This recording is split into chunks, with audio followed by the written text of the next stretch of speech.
नमस्कार, आप देख रहे हैं आज तक। मैं हूं आपके साथ रोहित सरदाना। उत्तर प्रदेश की पुलिस एक बार फिर कटघरे में खड़ी। यूपी के कानपुर में लैब टेक्नीशियन रहे संजीत यादव नाम के युवक की हत्या के मामले में पुलिस पर आरोप है कि उन्होंने अगवा लड़के को छुड़ाने के लिए फिरौती भी दिलवा दी, लेकिन लड़का फिर भी नहीं मिली लाश भी अब तक नहीं। हत्या हो गई। आरोपों के मुताबिक फिरौती की रकम देने के बहाने पुलिस ने कहा था कि आरोपियों को पकड़ने का जाल बिछाएंगे। अगवा युवक के घर वाले यह आरोप लगा रहे हैं, लेकिन अब पुलिस कह रही है कि संजीत की हत्या फिरौती की कॉल आने से पहले ही हो गई थी और उसकी जानकारी में फिरौती देने की बात तक नहीं। मामला महीने भर पुराना है। लड़का 22 जून को अगवा हुआ। घर वालों के मुताबिक फिरौती की कॉल 29 जून को आई। अब पुलिस ने एक महिला और 4 युवक गिरफ्तार किए हैं और दावा है कि इस पूरे मामले की साजिश युवक के दोस्तों ने की। लेकिन सवाल यह कि पुलिस का इकबाल कहां है? यूपी में दावा हुआ है कि अपराधी को बर्दाश्त नहीं करेंगे। मुख्यमंत्री योगी आदित्यनाथ तो कई बार कह चुके कि अपराधी या तो यूपी छोड़ के चले जाएं, नहीं तो कानून उनसे निपट लेगा। पर सवाल उठ रहा है कि क्या यूपी में अपराधियों में दहशत होने का दावा खोखला पड़ गया? क्या यूपी में अपराधियों का खुला खेल चल रहा है? आज का दंगल इसी पर होगा। पुलिस प्रशासन को दिखाएंगे कि क्या चीज होती है आम जनता जिसके साथ धोखा करते हैं। वो 1 महीने तक सोती रही पुलिस। है आप लोगों के पास है ना? क्यों नहीं आई? जूम है ना? क्यों नहीं आई? मेरे भाई के साथ इतना बड़ा ना होता। कहाँ रखा मेरे भाई को? ये कानपुर के उस संजीत यादव की बहन की चीख है, जिसकी हत्या पर उत्तर प्रदेश की कानून व्यवस्था और पुलिस फिर कटघरे में आ चुकी है। कहने को तो यूपी पुलिस ने कानपुर के बर्रा के संजीत की हत्या के आरोप में एक महिला और 4 आरोपियों को पकड़ लिया है, लेकिन इस मामले में पीड़ित पक्ष से 30 लाख की फिरौती दिलाने के आरोपों में पुलिस घिर गई है। संजीत के घर वालों के मुताबिक उसके अपहरण के 1 हफ्ते बाद 29 जून को फिरौती के लिए फोन आया। तकरीबन 15 फिरौती की कॉल के बाद जब उन्होंने पुलिस को इसकी सूचना दी तो निलंबित आईपीएस अपर्णा गुप्ता ने कहा कि 30 लाख की फिरौती दे दो। आरोपों के मुताबिक पुलिस ने भरोसा दिया था कि फिरौती की रकम देते वक्त वो आरोपियों को पकड़ेंगे। पैसा आप लोगों ने दिया था? पैसा आपने दिया। कहाँ से आया पैसा? 30 लाख रुपए कहाँ से आप लोगों ने इंतजाम किया? इंतजाम ऐसे हुआ, जो घर में जेवर थी घर गिरवी रख के, जो नाते रिश्तेदार जितना जो उसका जेवर शादी के लिए बांजी के लिए रखा था, हाँ। वो पैसा सब लाउलू को सब दिया। जेवर रखे, वो जेवरात भी थी, सब बेच बाच। मारे गए संजीत यादव के परिवार के मुताबिक 13 जुलाई को संजीत के पिता चमन ने फिरौती की रकम दी, लेकिन संजीत छुड़ाया नहीं जा सका। अब जबकि पुलिस ने आरोपियों को पकड़ा है तो पुलिस का दावा है कि संजीत की हत्या 26 या 27 जून को ही कर दी गई थी। पुलिस फिरौती की रकम देने के आरोपों पर पल्ला झाड़ रही है। पैसे के बारे में जो कंफ्यूजन है, अभी तक की जो जांच है, जो पुलिस पार्टी ने आवेदन किया था उनके बयानात के आधार पर, मुलजिमों के बयानात के आधार पर अभी तक की हमारी विवेचना के अनुसार कोई पैसा नहीं दिया गया है। फिर भी इस बिंदु पर परिवार वाले चूंकि आरोप लगा रहे हैं, पहले उन्होंने एक बार कहा था पैसा नहीं दिया, बाद में उन्होंने कहा पैसा दिया, तो हर बिंदु पर जांच होगी। हालांकि पुलिस के सामने ही एक आरोपी ने फिरौती मांगने की बात कबूल की, लेकिन ये कहा कि वो पैसा उठा नहीं सका था। बैग मंगवाया गया था, हाँ। और फिर हमारा एक साथी राम जी, वो जब बैग देखा गया तो बैग उठाने गया, पर वहाँ पे फिर हम लोग थोड़ा दूर थे, तो राम जी वहाँ से भगते हुए आया वापसी 5 मिनट बाद कि वहाँ पे टार्च लग रही है, पुलिस आ गई है। तो हम लोग अपने अपने अड्डे पे चले गए वहाँ से ठिकाने पर, और इसके बाद मतलब वहाँ से कुछ नहीं हो गया। सवाल ये है कि अगर फिरौती की रकम दी गई और आरोपियों के पास नहीं पहुंची तो उसे कौन ले गया? हाल ही में विकास दुबे के मामले से लेकर पत्रकार विक्रम जोशी की हत्या के मामलों में भी यूपी पुलिस कटघरे में है। लखनऊ से कुमार अभिषेक और नीलांशु के साथ रंजय सिंह, कानपुर, आज तक। तो आपको बता दें कि दंगल में आज हमारे साथ चलमणि त्रिपाठी हैं, वो यूपी बीजेपी के प्रवक्ता हैं, मुख्यमंत्री के सलाहकार हैं। हमारे साथ राजीव त्यागी हैं, वो कांग्रेस पार्टी के प्रवक्ता हैं। अनुराग भदौरिया समाजवादी पार्टी के प्रवक्ता हैं। विक्रम सिंह साहब हमारे साथ हैं, पूर्व डीजीपी हैं उत्तर प्रदेश के। एमएच खान हमारे साथ हैं, वो राजनीतिक विश्लेषक हैं, बहुजन समाज पार्टी के समर्थक हैं। और साथ ही संजीत यादव जो अगवा हुए थे लेकिन आज तक मिल नहीं पाया उनका शव, अब पता लगा कि उनकी मृत्यु हो चुकी है। उनकी बहन हमारे साथ इस वक्त लाइव मौजूद हैं। मैं राजनीति से जुड़े लोगों से कोई भी सवाल करूं उसके पहले रुचि जी आपसे कुछ सवाल करना चाहता हूं। पूरा मामला क्या है आप बताइए आज देश के लोगों को कि असल में हुआ क्या, क्योंकि तमाम तरह की बातें इस मामले में सामने आ रही हैं। आपसे सुनना चाहते हैं, पूरी बात बताइए, क्या हुआ, कैसे हुआ, कब हुआ?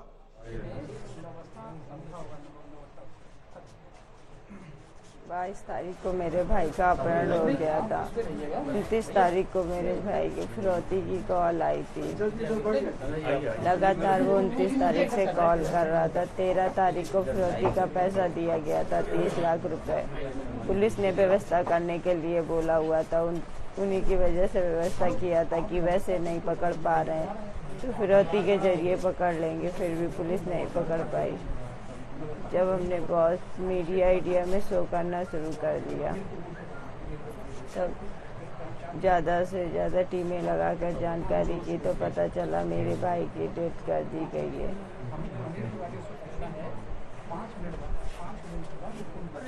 तो आपने 30 लाख रुपए दिए? जी। किसको दिए? पुलिस को दिए, अगवा करने वालों को दिए, किसको दिए? मेरे पापा जी लेकर गए थे पुलिस के कहने पर। जी। तो पुलिस ने क्या कहा था, क्या करेंगे? पैसा दिलवाएंगे तो आप गए थे, आप पैसा देंगे तो वो पकड़ लेंगे? हाँ ऐसा बोला था। और ये किसने बोला था? कोई बड़े अधिकारी थे, थाने से जुड़े हुए थे, कौन लोग थे? साउथ एसपी और ये रंजीत राय सर। उसके बाद आप लोगों ने पैसे दे दिए? जी। लेकिन फिर क्या हुआ? दे दिए। बीच में बार बार ये बात आई कि नहीं, परिवार गलत बयानी कर रहा है। पुलिस आज भी कह रही है कि हमें फिरौती के बारे में कुछ नहीं पता है। दबाव के जरिए जब मुझ पे दबाव डाला जाता था, तुम्हें अपना भाई सही सलामत चाहिए, तो मुझे बयान बदलना पड़ता था।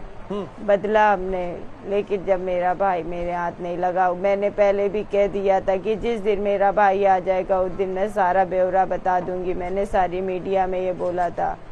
अभी मैं कह रही हूँ, मेरा भाई तो सही सलामत नहीं आया, लेकिन मैंने कैसे पैसे किए थे इसका ब्यौरा मैं अब भी दे सकती हूँ कि कैसे दिए थे। मेरे माँ बाप की खून पसीने की कमाई थी।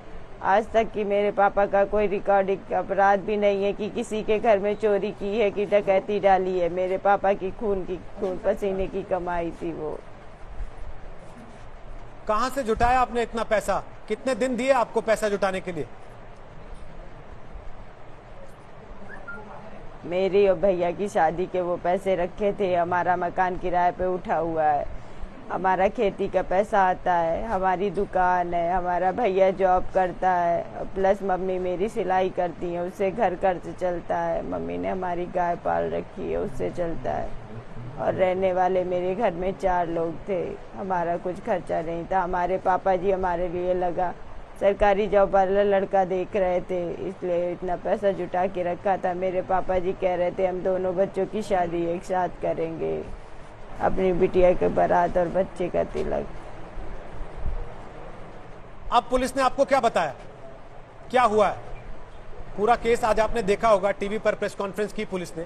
आप लोगों को जानकारी दी गई कुछ? नहीं, कुछ नहीं जानकारी दी गई। अभी तो मेरे भाई की बॉडी भी मेरे हाथ नहीं लगी। हम पुलिस प्रशासन से यही गुहार लगा रहे हैं कि जिंदा तो नहीं ला सके, कम से कम मेरे भाई की बॉडी तो ला के दे दो।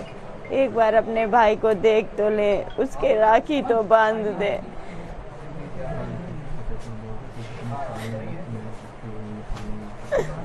हमें क्या पता था कि अब मेरा भाई हमसे दूर हो जाएगा, अब हम उसके राखी नहीं बांध पाएंगे। मेरे भाई का कोई दोस्त नहीं था, मेरा भाई बिल्कुल निर्दोष था, उसके साथ ऐसा किया इन लोगों ने।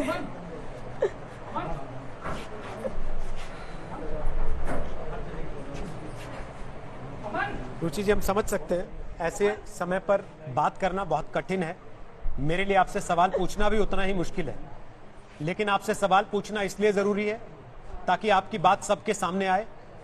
जिस व्यवस्था तक आप आवाज पहुंचाने के लिए लड़ती रहीं, उस व्यवस्था तक कम से कम आपकी आवाज पहुंचे और किसी और की राखी ऐसे सुनी ना हो जैसे आपकी हो गई है। पुलिस ने आपको बताया कौन लोग थे जिनको उन्होंने अरेस्ट किया है? आपको बताया कि कोई परिचित था आपके भाई का जिन्होंने अगवा किया था? कोई जानकारियां दी हैं? हाँ, मिलवाया भी था, आपने उससे पूछा भी था। आपने पूछा मेरे भाई से तेरा कुछ लेन देन था क्या? कहता नहीं। हमने कहा कुछ बात चल हुई थी क्या, लड़ाई झगड़ा हुआ था? कहता नहीं। फिर हमने कहा फिर क्यों मारा तुमने मेरे भाई को? तो कहता पैसे के लिए मारा, पैसे के लिए उसको उठाया, फिर उसके बाद मार दिया कि पहचान हो गई है, वो जाके बताएगा, इसलिए हमने उसको मार दिया।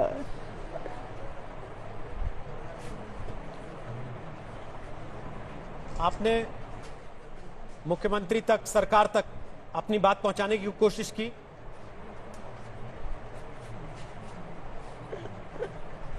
मीडिया के माध्यम से हमारी बात मुख्यमंत्री जी तक पहुंची है। वहां से कोई जवाब आया आपको? कोई भरोसा दिया गया? अभी कुछ नहीं। मेरा इकलौता भाई था, मेरे माँ बाप का, मेरे बूढ़े माँ बाप का इकलौता सहारा था। मेरे पापा को तो होश ही नहीं आ रहा है। हम किस किस को संभालेंगे? मम्मी को संभालें कि पापा को, कि खुद को संभालें? हम समझ सकते हैं बहुत कठिन परिस्थिति है आपके और आपके परिवार के लिए। फिर भी आप टीवी पर हैं, सब आपको देख रहे हैं। आप सरकार से कुछ कहना चाहती हैं?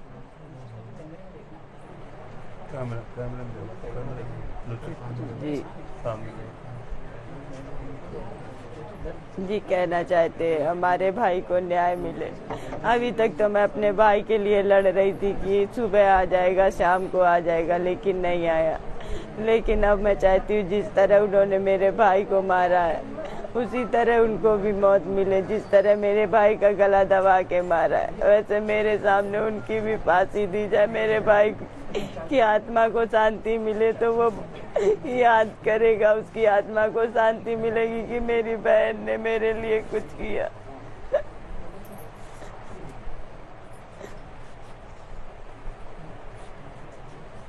शलभमणि त्रिपाठी, आप सुन रहे हैं एक बहन का रोना। एक हफ्ते के बाद रक्षाबंधन है, वो कह रही है कि मेरे भाई को मार दिया, वो भी तब जब पुलिस के कहने से मैं सब कुछ करती रही और पुलिस उसका भाई वापस नहीं दिला पाई। रोहित जी, बिल्कुल निश्चित तौर पे घटना बहुत ही दुखद है और आपने देखा कि सरकार पूरी तौर पर, मुख्यमंत्री जी पूरी तौर पर परिवार के साथ खड़े हैं। जो गिरफ्तारी हो सकती है वो गिरफ्तारियां की गई हैं, सारे आरोपी गिरफ्तार हो चुके हैं और साथ ही जिन भी पुलिस वालों पर परिवार ने इल्ज़ाम लगाया था, जिन पर भी सवाल खड़े किए थे, उन सभी को, जिनमें एक IPS ऑफिसर भी हैं, एक डिप्टी SP रैंक के ऑफिसर हैं, उन सभी को सस्पेंड किया गया है, उनके खिलाफ जांच के आदेश दिए गए हैं। सभी आरोपी गिरफ्तार हो चुके हैं। इस केस को फास्ट ट्रैक कोर्ट को भेजा जा रहा है और दुर्भाग्यपूर्ण घटना है। जो तथ्य हैं वो आपके सामने आ चुके हैं कि जो आरोपी गिरफ्तार हुआ है, ज्ञानेंद्र यादव, कुलदीप, ये सारे के सारे ही जो संजीत यादव थे उनके साथ लैब टेक्नीशियन के की जहां वो नौकरी करते थे वहां पर काम करते थे। सभी उनके मित्र थे और 27 तारीख को उन लोगों ने हत्या कर दी और 29 तारीख को कॉल किया। हत्या करने के बाद उन्होंने रैंसम यानी फिरौती की कॉल की है घर वालों को कि हमें 30 लाख रुपए चाहिए। हत्या वो कर चुके थे क्योंकि उनको इस बात का डर था कि उन्होंने अपने दोस्त को ही अगवा किया है, अपने सबसे करीबी दोस्त का अपहरण किया है, वो उनको पहचान चुके हैं और इसलिए उन्होंने पहले हत्या की, उसके बाद उन्होंने फिरौती की कॉल की।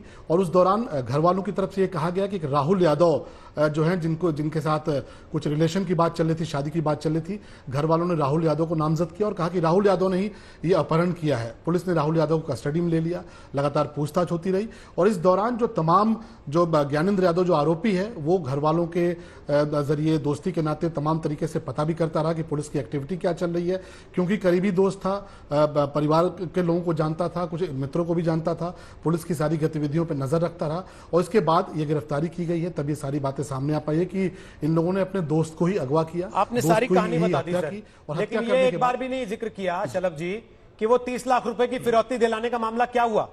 पुलिस ने किस आधार पर कह दिया कि आप 30 लाख रुपए दे दो तब हम पकड़ लेंगे?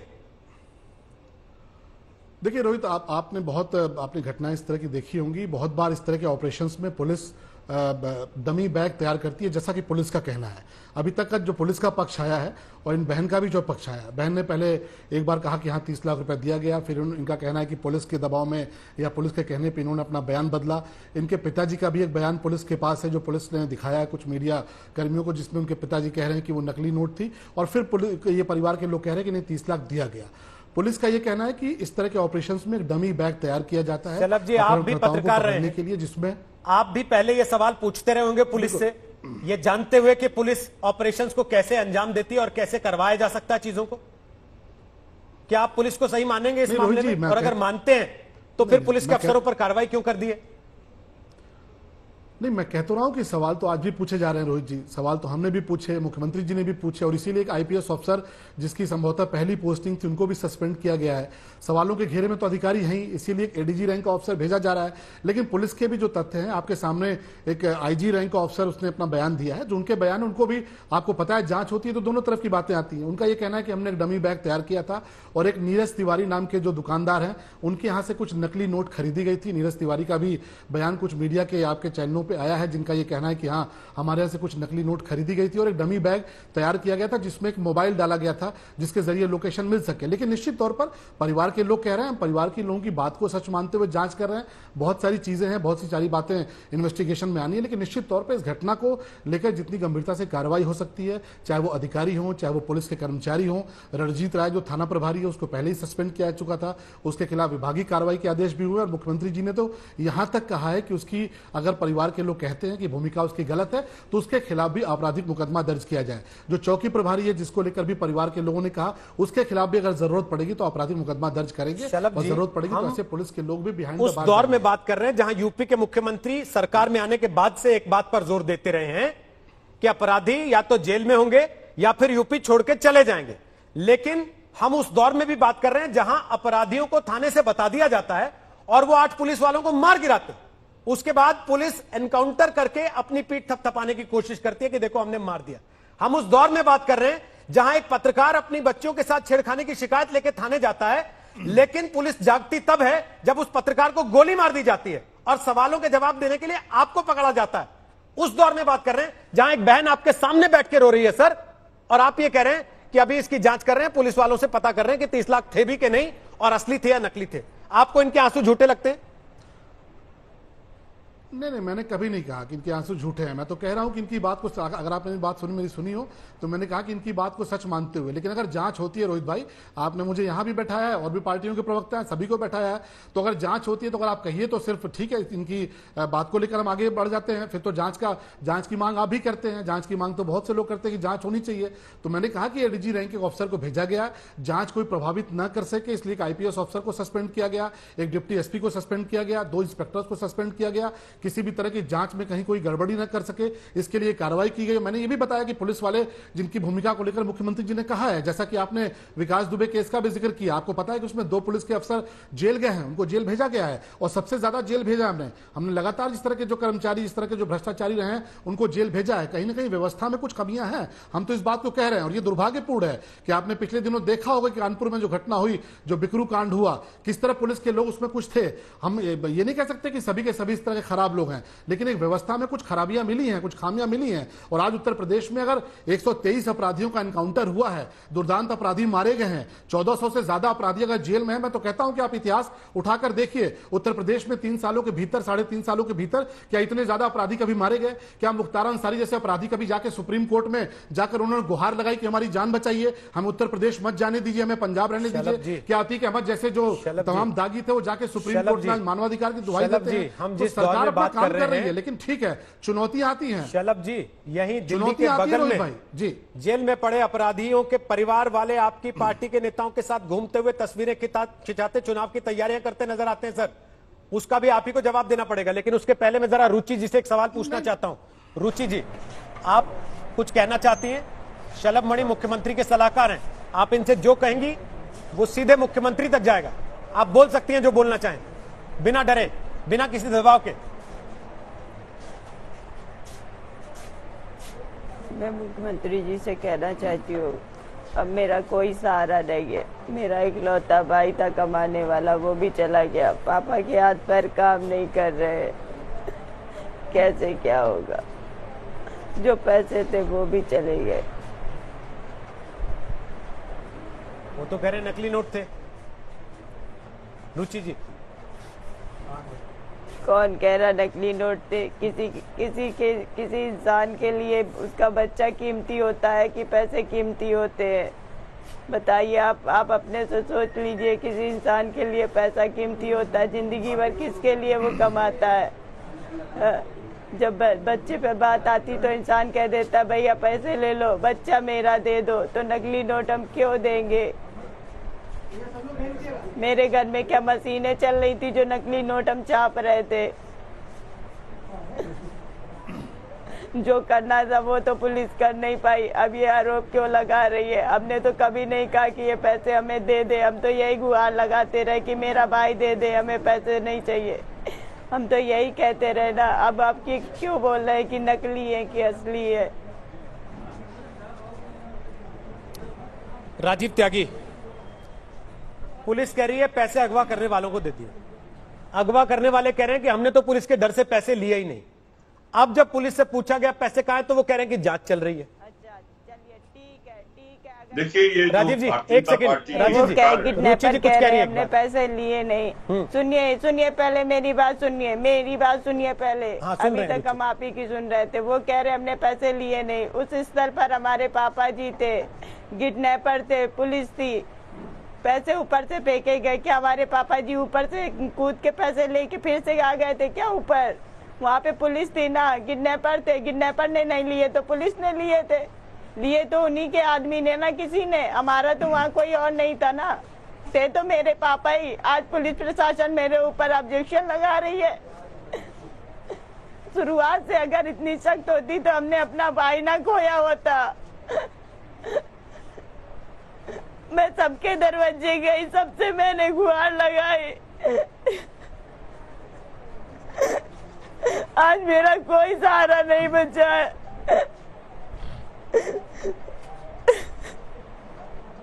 क्या कोई मेरा भाई लाके दे देगा? क्या मेरे माँ बाप का सहारा कोई बन जाएगा?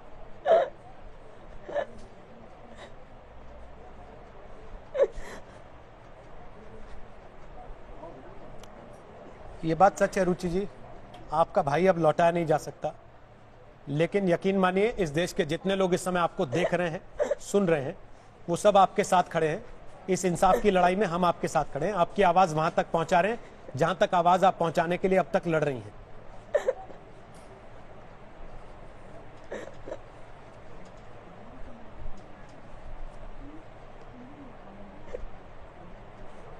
आप क्या चाहती हैं सरकार से?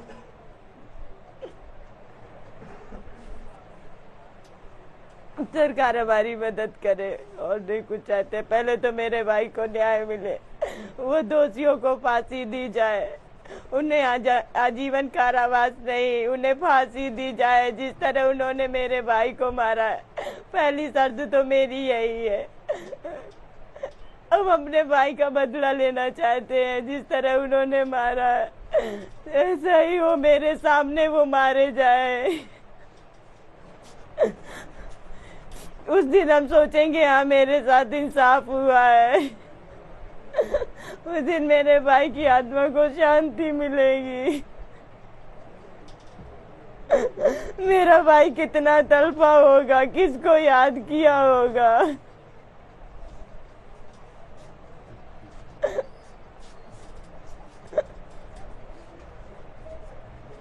इसके अलावा कुछ चाहती हैं आप सरकार से?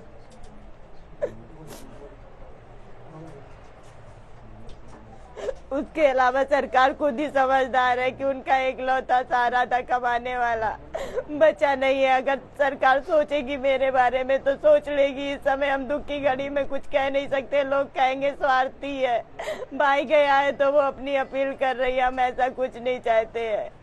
मेरा भाई गया था, सब कुछ गया। मेरे लिए मेरा भाई ही अनमोल था।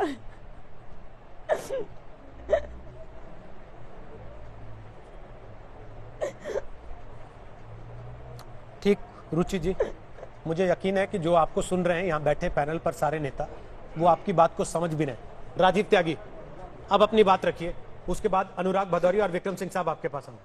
बोलिए त्यागी जी। देखिए रोहित जी इन आंसुओं को निश्चित रूप से देखा नहीं जा सकता। ये करुण रुदन है, ये वो रुदन है जिससे सरकार हिलनी चाहिए, सरकार को संवेदनशील होना चाहिए, सभी को संवेदनशील होना चाहिए। ये वो बहन है जिसने अपना भाई खोया है और इस बहन को सिर्फ इतना ही हम कह सकते हैं कि निश्चित रूप से प्रदेश की सरकार को सद्बुद्धि दे भगवान, जिससे कि वो अपराधियों पर क्रैकडाउन करने का काम करे। रोहित जी वादा था उत्तर प्रदेश को जंगल राज से मंगल राज की तरफ ले आने का, लेकिन योगी जी के जो आंकड़े बताते हैं, सरकार के जो आंकड़े बताते हैं, वो गुंडा राज की तरफ तब्दील योगी जी ने कर दिया है। उसके 3 कारण हैं रोहित जी, बहुत स्पष्ट है। शर्ममणि त्रिपाठी जी को कहना चाहूंगा ध्यान से वो 3 कारण सुने। पहला कारण ये है कि अपराधियों को शरण देना भारतीय जनता पार्टी का शगल बन गया है और भारतीय जनता पार्टी अपनी वॉशिंग मशीन में अपराधियों को डाल करके धो पूछ करके उनको पदाधिकारी बनाने का काम करती है। हमने देखा सुबोध कुमार सिंह जो एक जाबाज पुलिस अफसर थे, उनकी हत्या के आरोपी को बाकायदा भारतीय जनता पार्टी ने अपने पदाधिकारी बनाने का काम किया, जो चिंता का विषय है। भारतीय जनता पार्टी का दूसरा अगर अपराध में गिनाने का काम करूंगा तो अभी एक व्यक्ति ने भारतीय जनता पार्टी के पदाधिकारी ने अपहरण करने का काम किया है और अपहरण में फिरौती मांगने का काम किया है। तीसरा जो उदाहरण देना चाहूंगा इस विषय पे, चंद्रमा यादव जो भारतीय जनता पार्टी के जो मंत्री है सिद्धार्थनाथ सिंह, उनके मंत्री प्रतिनिधि थे, उन्होंने 69,000 शिक्षक भर्ती घोटाला करने का काम किया, भारतीय जनता पार्टी ने उसको शरण देने का काम किया। दूसरा कारण जो है अपराध बढ़ने का उत्तर प्रदेश में, वो हमारे पत्रकार बंधुओं को जिस तरह से प्रताड़ित किया जा रहा है भारतीय जनता पार्टी के द्वारा, वो बहुत ही चिंता का विषय है। चिंता का विषय इसलिए है कि जब भी कोई पत्रकार बंधु कोई ऐसी स्टोरी करता है जो अपराधियों के विरुद्ध होती है या सरकार की आलोचना होती है, उस पर निश्चित रूप से भारतीय जनता पार्टी को अच्छा नहीं लगता और पत्रकारों के विरुद्ध मुकदमा करने का काम भारतीय जनता पार्टी करती है। ठीक सर। तीसरा कारण इस उत्तर प्रदेश में अपराध बढ़ने का है कि अपने भूम या मिट्टू बनने की आदत भारतीय जनता पार्टी को हो गई है, लेकिन अपने गिरबान में नहीं झांकते हैं कि एडीआर की रिपोर्ट ये कहती है कि भारतीय जनता पार्टी के चुने हुए विधायकों में 114 विधायक जो हैं वो 37% विधायक करीब हीनियस क्राइम के मुकदमे उनके विरुद्ध दर्ज हैं और उन मुकदमों को हटाया जा रहा है। धीरे धीरे उन मुकदमों को हटाया जा रहा है। तो इससे अपराधियों के हौसले बुलंद हो रहे हैं। थोड़ा सा रोकते हुए अनुराग भदौरिया, आप भी वो बातें रिपीट करना चाहते हैं जो राजीव जी बोल रहे हैं या कुछ और कहना चाहते हैं? ये ध्यान रखते हुए बोलिएगा कि वो बहन जिसने अपना भाई खोया है, जो इस बात की तकलीफ को अभी बयां भी नहीं कर पा रही है कि वो इस रक्षाबंधन अपने भाई को राखी नहीं बांध पाएगी, वो सुन रही है आपको, ये ध्यान रखते हुए बोलिए। रोहित जी आपने देखा होगा लगातार जब भी आपकी डिबेट आपके चैनल पे होती है, उत्तर प्रदेश की कोई बहन, कोई माँ, कोई पत्नी रोती बिलखती रहती हर दूसरे दिन। इससे ज्यादा शर्म की बात उत्तर प्रदेश के लिए, देश के लिए नहीं होती, जहाँ की माँ बेटियां रोती हो, बहन रोती हो अपने भाई को राखी बांधने के लिए, बदले में उसको लाश मिलती है। पुलिस जाती है 30 लाख रुपए दिलाने के लिए और बाद में पुलिस पलटती है नकली नोट हो। तो मुझे लगता है ऐसे लोगों की जेब में छाला पड़ जाना चाहिए। ऐसी बातें कोई कैसे कर सकता है? एक बहन कह रही है, एक परिवार कह रहा है कि मैंने कैसे कैसे बेच के पैसे दिए हैं, और यहाँ भारतीय जनता के जो प्रवक्ता बैठे उनके दिल में दर्द नहीं है, इंसानियत मर गई है, मानवता मर गई है आपके अंदर की। सत्ता इतना प्यारा हो गया कि आपको बार बार दूसरे लोग याद आते हैं। आपको कहना चाहिए कि सरकार के अंदर में लगातार सरकार हमारी फैल होती जा रही है, चाहे वो हम कोई राजनीति की बात नहीं करना चाहते, हर रोज यही बात होती है, चाहे कानपुर हो या कासगंज हो, चाहे यहाँ पे अमेठी हो या गाजियाबाद हो, चाहे लखनऊ हो या उन्नाव हो, हर रोज एक बहन रोती है, हर रोज एक माँ रोती है, हर रोज एक पत्नी रोती है। कहीं पे आपने देखा होगा सरहद पे रखवाला, जो सरहद पे रखवाली करता है अमेठी में, उसके बाप को मार दिया जाता है, वो रोता है, उसकी पत्नी रोती है, उसकी माँ रोती है। कहीं आपने गाजियाबाद में देखा एक पत्रकार को मार दिया जाता है, किस बात में? छेड़खानी में, उसकी पत्नी उसकी बहन रो रही होती है। शर्म नहीं आती भारतीय जनता पार्टी को? आवश्यकता नहीं अनुराग भदौरिया, ओछी राजनीति मत करिए, आप ओछी राजनीति करने वाले लोग हैं। राजूपाल की हत्या आपकी सरकार में हुई, भूल गए? कृष्णानंद राय की हत्या आपकी सरकार में हुई, शर्म नहीं आती आपको? शर्म नहीं आती? आप राजनीति करते हैं, आपको शर्म नहीं आती? अपराधियों की सरकार आपने चलाई, समाजवादी पार्टी अपराधियों की सरकार चलाती थी, आपकी सरकार में विधायक मारे जाते थे, आपकी सरकार में बहनों का सुहाग उलटता था, आप यहाँ राजनीति कर रहे हैं बैठ के, आपको ये शर्म नहीं आती? इस संवेदनशील मौके पर जहाँ एक बहन के साथ पूरी सरकार खड़ी है, मुख्यमंत्री जी खड़े हैं, पूरी सरकार खड़ी है बहन के साथ, उनको इंसाफ दिलाने के लिए सारे रिश्ते खत्म करके शर्मनाक हरकत करते हैं। एक सेकंड रुकिए, दोनों लोग रुक जाइए। अनुराग जी, अनुराग जी, राजनीति करते हैं इस नाम शर्म पर। अनुराग आनी चाहिए जी, आपको। अनुराग जी, यहाँ पे एक महिला सेकंड। आपने रोमियो स्कर्ट बना अनुराग दी जी, है। रोमियो स्कर्ट आपने आपको बनाया था। शर्म आनी इसमें चाहिए। अनुराग रोक जी, रहेंगी। अनुराग लालू जी। की हत्या कराने वाली सरकार आपकी जंगल राज थी। खत्म करने एक की सेकंड रुकिए ना, मैं जरा अमित खान के पास और विक्रम सिंह के पास जाऊं। उसके पहले मैं जरा रुचि जी से पूछना चाहता हूं। रुचि जी, हम बिल्कुल नहीं चाहते ऐसे मौके पर परिवार में जब इतना दुख का पहाड़ टूटा हो, आपको ये सब सुनना पड़े जो इस समय सुनाई पड़ रहा होगा आपके कान में। लेकिन अगर मेरी आवाज आप तक आ रही है तो क्या आपको सरकार की बातों से भरोसा होता है? आपको सरकार की बातों से विश्वास होता है कि जो आप चाह रही हैं वो होगा, आपको इंसाफ मिलेगा? संतुष्टि होती है जो सरकार कह रही है आपको उससे? पता नहीं मिलेगा कि नहीं, पता नहीं हमें इंसाफ मिलेगा कि नहीं मिलेगा। अभी तक तो नहीं मिला। हम सब जगह गुहार लगाते रहे, अपने भाई की बरामदगी के लिए लगाते रहे, सबके पास जाते रहे, लेकिन अब अपने भाई के हत्यारों को सजा दिलाने के लिए मांग रहे। तो पता नहीं अब क्या होगा। माननीय मोदी जी से भी निवेदन है, मेरे भाई के हत्यारों को सजा दिलाए। वो शलम मणि भरोसा दे सकते हैं इस बहन को, यकीन दिला सकते बिल्कुल हैं? रोहित जी, मैं रुचि जी से कहना चाहूंगा कि आप हमारे बहन जैसी हैं और ये लड़ाई आपकी लड़ाई नहीं है, योगी आदित्यनाथ जी की सरकार की लड़ाई है। और मैं ये कह रहा हूं कि देखिए, दुर्भाग्यपूर्ण घटना है ये। रैंसम कॉल आपको भी पता है कि जब वो दोस्तों ने ले जाकर मर्डर किया, उसके बाद रैंसम कॉल की, उसके बाद फिरौती की कॉल की, क्योंकि उनको इस बात का डर था कि वो पहचान चुके हैं। लेकिन ये लड़ाई हमारी है और आप निश्चिंत रहिए, ये फास्ट ट्रैक कोर्ट में ये केस जाएगा और कानून के दायरे में रहते हुए, संवैधानिक कानूनों के दायरे में रहते हुए जितनी कड़ी से कड़ी सजा मिल सकती है इन लोगों को, वो सजा सरकार दिलाएगी। सरकार आपके साथ खड़ी है, एडीजी रैंक के अफसर भेजे गए हैं। जिन भी अफसर पर आपने नहीं, इस बात के लिए तो हम बिल्कुल नहीं एग्री होंगे। सुनिए, इस बात के लिए तो हम बिल्कुल भी एग्री नहीं होंगे कि कितनी कड़ी से कड़ी सजा दी जाए। नहीं, उसे फांसी दी जाए। उन जितने भी पकड़े गए आरोपी उन्हें फांसी दी जाए। बिल्कुल फांसी की ही सजा होनी चाहिए। मैं उन्होंने उसी सजा मेरे की बात भाई कर के रहा हूं साथ किया, कि कानून के दायरे, जान ली है। बिल्कुल भारत का संविधान, भारत का कानून फांसी की सजा ही कहता है ऐसे हत्यारों के लिए, और उनको फांसी की सजा सरकार दिलाएगी।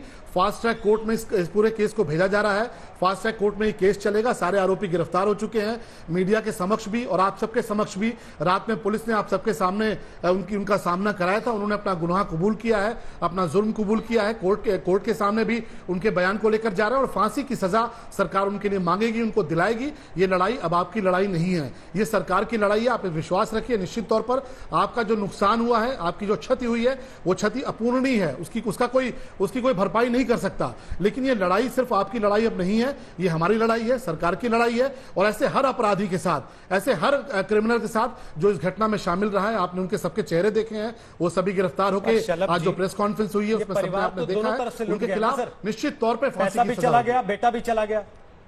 बेटे के लिए आप कह रहे हैं वो तो पहले ही मार दिया था उन्होंने, पैसे के लिए आप कह रहे हैं कि नहीं हमें तो पता ही नहीं, पुलिस तो कह रही है नकली नोट दिए थे। ये तो कहीं के नहीं रहे थे। नहीं, देखिए रोहित जी, मैंने कहा ना, नहीं मैंने कहा, देखिए दुर्भाग्यपूर्ण घटना मैं कह रहा हूं। और बिल्कुल मित्रों ने घटना को अंजाम दिया, जो उसके मित्र थे वो लेकर गए। उनका कोई आपराधिक रिकॉर्ड नहीं था, पुलिस के पास कोई उनका आपराधिक रिकॉर्ड इसके पहले कभी नहीं रहा है।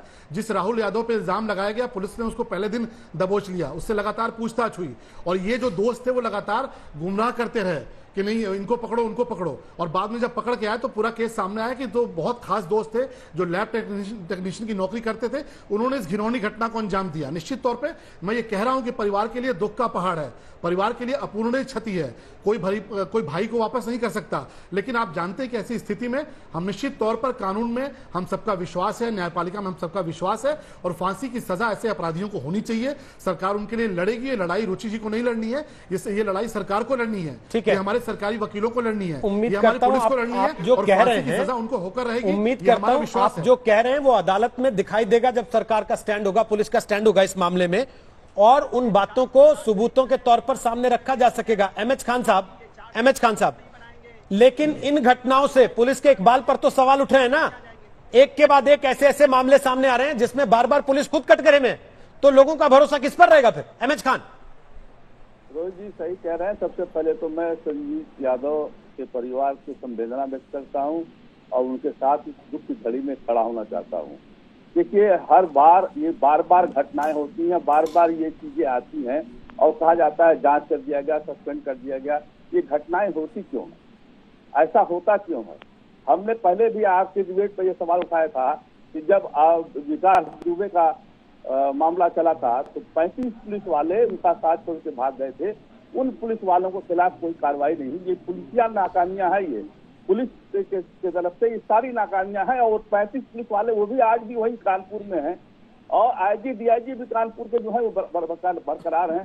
सारे ये खेल खेल रहे हैं, कभी किसी पत्रकार की हत्या हो रही है। ये सुनने में बड़ा खराब लगता है रोहित सरदाना जी, बहुत खराब लगता है। इस पर कोई कार्रवाई नहीं हो पा रही है, कड़ी कार्रवाई नहीं हो पा रही है, सरकार का एक बाल बुलंद नहीं हो पा रहा है।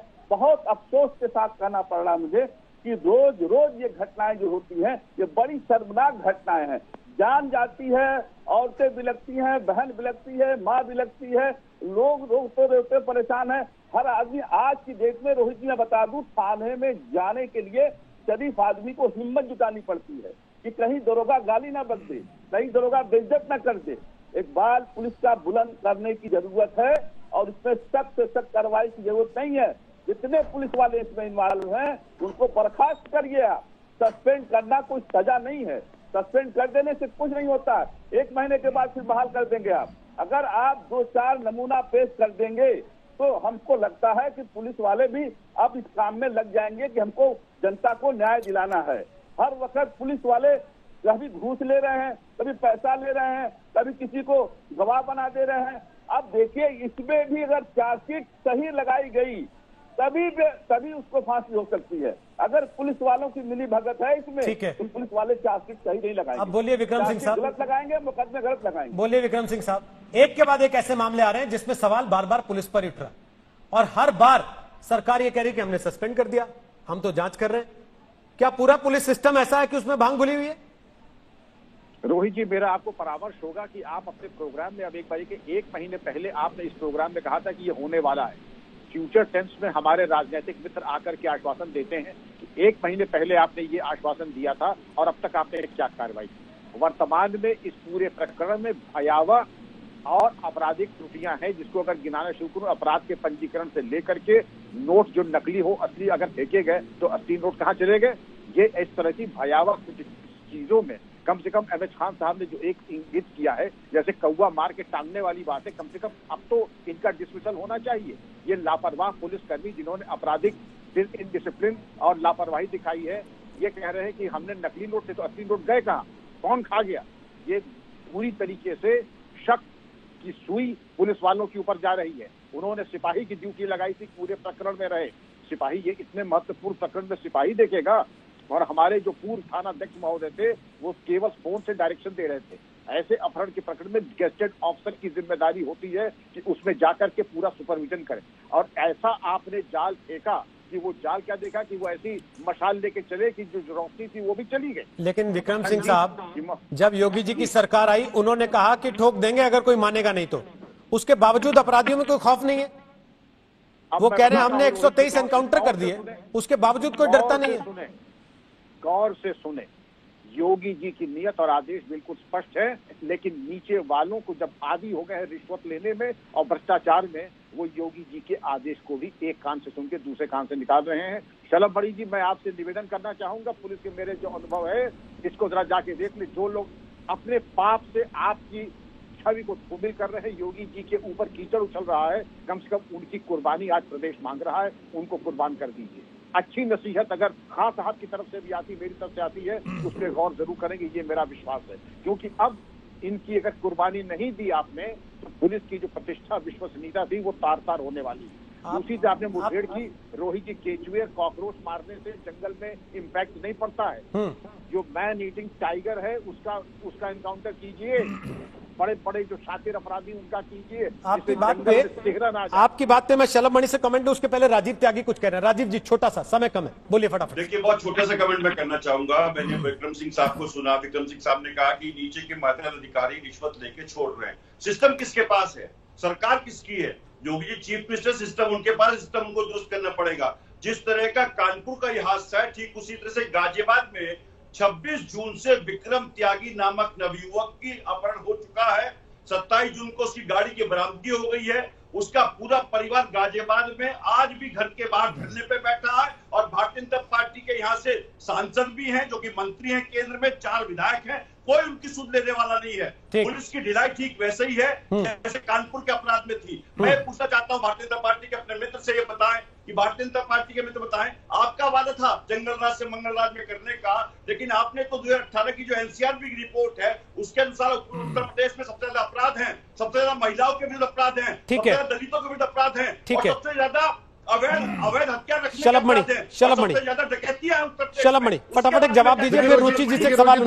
दुर्भाग्यपूर्ण ये है, देखिए दुर्भाग्यपूर्ण ये है रोहित जी कि जब विपक्ष के पास कुछ बचता नहीं है तो वो जाति और धर्म की राजनीति पर आ जाते हैं। और देखिए हमारे मित्र कपिल जी हैं, हमारे त्यागी जी, राजीव जी हैं, किस तरह की बात कर रहे हैं। उत्तर प्रदेश में अगर आज कानून का राज है, तभी मैं कह रहा हूं कि मुख्तार अंसारी जैसा अपराधी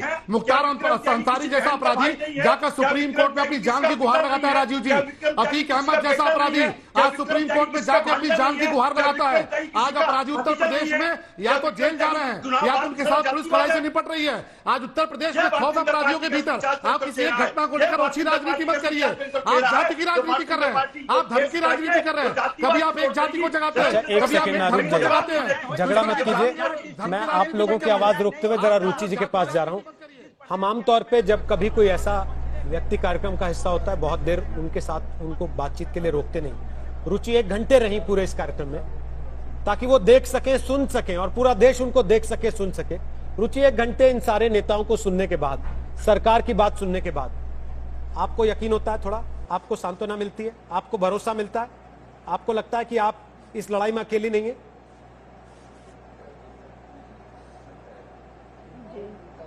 मैं इस लड़ाई में अकेली नहीं हूँ। मीडिया ने मेरा बहुत साथ दिया, किसी ने साथ ना दिया लेकिन मीडिया ने मेरे साथ दिया। पुलिस प्रशासन ने मेरा साथ नहीं दिया, पहले नहीं दिया लेकिन बाद में दिया। कुछ भी हो, कैसा भी हो, रिजल्ट मेरे सामने आया। पर मेरे भाई की अभी बॉडी नहीं मिली है। कह रहे कि टीम लगी है, उसको खोज रहे, तलाश रहे।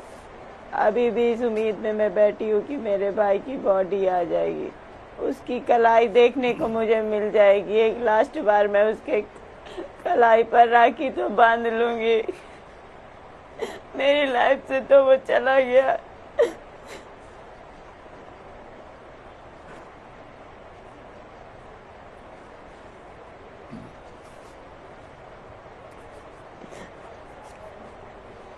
रुचि जी, हम केवल इतना कह सकते हैं कि इस दुख की घड़ी में हम आपके साथ हैं, हमारी संवेदनाएं आपके साथ हैं और आपकी आवाज जहां तक पहुंचनी चाहिए वहां पहुंचाने के लिए हम लगातार कोशिश करते रहेंगे।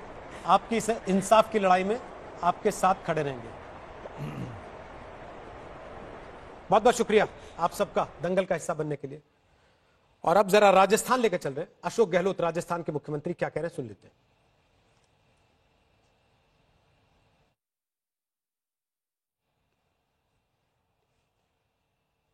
परंपरा रही लोकतंत्र की, यहाँ उल्टी गंगा बह रही है। हम कह रहे हैं कि हम बुलाएंगे, सेशन बुलाएंगे, अपना बहुमत सिद्ध करेंगे, कोरोना पे बहस करेंगे, लॉकडाउन में जो तकलीफ हुई है आर्थिक रूप से उस पर बहस करेंगे, पूरे हाउस को हम लोग विश्वास में लेंगे।